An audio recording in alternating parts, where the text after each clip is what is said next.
We often refer to this anonymous quote unquote they when discussing people trying to corrupt and destroy hip hop music. We're not talking about the artists or the rappers, but the people behind the scenes who call the shots, the music executives, the label owners, and the radio station program directors are the main gatekeepers that give the thumbs up or thumbs down on who gets to be hot, next, and popular. Thanks for watching this episode of the B-Boy Stance. If you like what I'm talking about, hit the thumbs up. And if you're into what we're doing here, hit the subscribe button. You may have heard by now of the rumored secret meeting that took place in the late 90s to discuss the direction that hip-hop music would be taken. It's like an urban legend at this point, but the story goes that a select group of music insiders and label execs were invited to a secret meeting and essentially told about a plan to weaponize hip-hop music against black people. Always heard that the only way that 3 people can keep a secret is if 2 of them are dead. So in my opinion, the likelihood of an official meeting like that taking place that long ago and no names ever getting out is low. The story goes that everyone in attendance had to sign a non-disclosure clause which legally binds them to secrecy.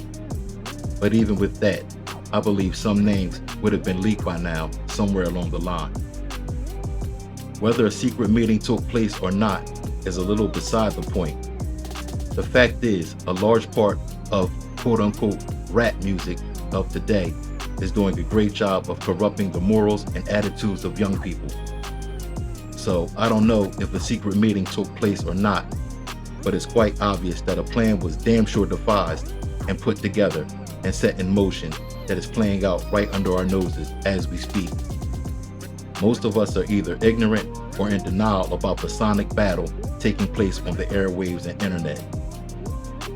Again, I don't know about a secret meeting to destroy hip-hop in the late 80s, but I tell you what did start happening in the late 90s. Major record companies started buying up or absorbing all the small independent record companies around the country. It used to be a whole bunch of small independent record labels all over the country. That's a big reason why rap sounded different in different parts of the country back then. It was regional. It's not like that anymore. Now there are 3 or 4 major media conglomerates that own and control all the record labels, and conversely, that's a big reason why a lot of the music sounds the same today.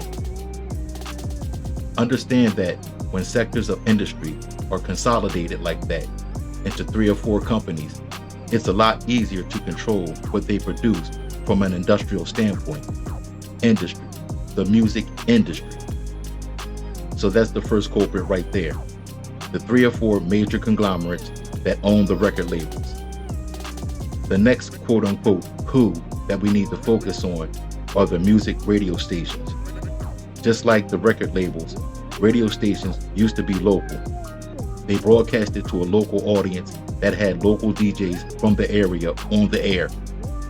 The radio station was way more connected to the community back then. Well, just like what happened to the music recording industry, the music radio industry went through a transition where a handful of major companies came along and slowly but surely gradually bought up all the small local radio stations. Now just about every music radio station in America is owned by a handful of conglomerates like iHeart, Radio One, and Clear Channel. That's why, if you ever notice, no matter where you are in the country, you'll find a power station that plays hip-hop like Power 99 in Philly or Power 106 in LA. Conversely, in every city and in every state, you'll find a country station, a classic rock station, and so on, and they all sound like each other. They all have the same format, and they play the same music. The DJs don't even get to choose what to play anymore, and there's no more call-in request shows. Have you noticed that? The program director puts the music together from a list of songs given to them by the company. The company sends them the music already packaged and ready to go, and all the DJ has to do is press play. The radio DJ is now a personality that interacts with the public, but they no longer control the music. So the music industry and the music radio industry go hand in hand, and they are comprised of a bulk of the people we are referring to when we discuss who was responsible for the breakdown and deterioration of a once proud and powerful classic hip-hop culture. But that was just the start. Once they got the ball rolling, and the music recording industry and the music radio industry started shutting out the quote-unquote conscious rappers, opting to sign and promote more quote-unquote edgy street acts, that became the unspoken message and the unwritten rule. You're not going to get a record deal without being a gangster or glorifying negativity in some way. Now here we are 30 years later, and the internet and streaming services dominate the music scene. And although the major labels are struggling and radio listener numbers are way down, and at the same time rappers are free to make whatever kind of music they want, the die has been cast, the damage has been done. Everybody wants to be a gangster.